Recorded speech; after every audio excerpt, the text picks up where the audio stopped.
కూటమి ప్రభుత్వంపై వైసీపీ రాష్ట్ర కార్యదర్శి భూమా కిషోర్ రెడ్డి విమర్శలు గుప్పించారు. అహోబిలం అభివృద్ధి, టోల్గేట్ల అంశంతో పాటు రైతుల సమస్యలపై ప్రభుత్వాన్ని ప్రశ్నించారు. రైతుల సమస్యలను తెలుసుకోవాలంటే ముఖాముఖి కార్యక్రమాలు కాకుండా నేరుగా పొలాల్లోకి వెళ్లి వారి కష్టాలను తెలుసుకున్నారు. సాగునీరు, ఎరువుల కొరత, పంటలకు గిట్టుబాటు ధర వంటి అంశాల్లో ప్రభుత్వం విఫలమైందని ఆయన ఆరోపించారు.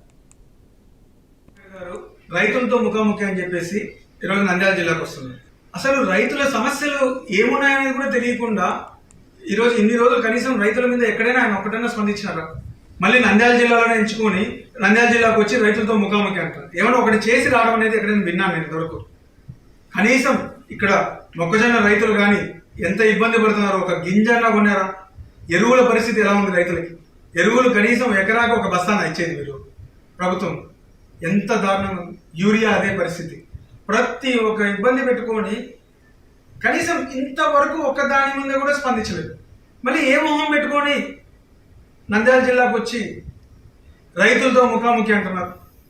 ఈరోజు ఎక్కడైనా మేము పోయి ఒక సమస్య చెప్తామన్నా కూడా రానిచ్చే పరిస్థితిలో లేదు. ఇంతకుముందు ఎన్ని చెప్పినారు? రైతులకు గిట్టుబాటు, రైతులకి మద్దతు ధర ఇస్తామని. అది ఇవ్వకుండా అసలు మీకు ఏ అర్హత ఉంది ఇక్కడ రావడానికి? కనీసం రైతు పండించే ఒక్క మొక్కజొన్న కూడా లేదు. జొన్నల్లో ఎంత స్కామ్ జరిగింది ఇక్కడ. మీరు నిజంగా ముఖాముఖి అంటే ప్రజలతో మాట్లాడండి. ఏదో నీ నలుగురు కార్యకర్తలు